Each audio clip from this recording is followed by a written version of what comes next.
Hi friends, जय जगन्नाथ। मुझे आपण मान स्वागत करुचे मो यूट्यूब चैनल को। तो चलते आज घरे बहुत सहज उपाय आम फुल बड़ी प्रस्तुत करवा। आम बिरी को भल भाव चूरी राति सारा बतरवा छाड़देवा। तो ये आम भल भाव बिरी बतरी जाइए।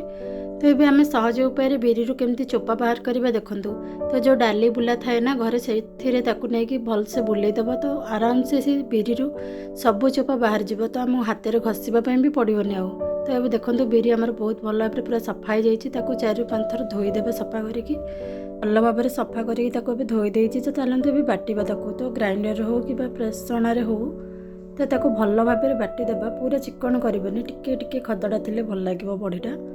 तो देखो ये मुझे भल भाव पेसण बाटी देती। तो बाटिकी सी टिके टिके खदड़ा अच्छी बट हो जाइए। तो अभी गोटे जगह को बाहर करदे से बिरी बटा को। तो बाहर करके से किसी जीरा देकी भल भाव फेंटी देवा। तो अभी 5 मिनट पर्यंत भल भाव फेंटी देवा। तो फेंटिकिना एमती हाथ में छोट छोट बॉल टाइप बनइबा। थाली रे फुल बड़ी छोट छोट ही बना जाए।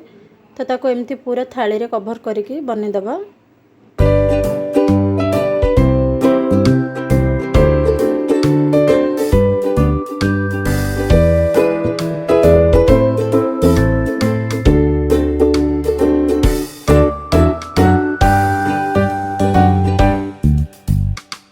तो देखो ये आमर सब बड़ी प्रस्तुत हो सारी। तो खरारे 1-2 दिन पर्यंत सुखाइवाई छाड़देवा।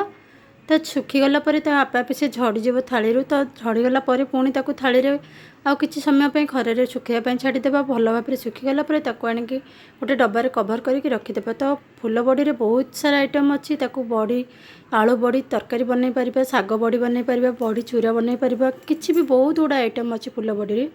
आज वीडियोटी जदि आपको भल लगी लाइक शेयर एंड सब्सक्राइब करदे। रही जय जगन्नाथ।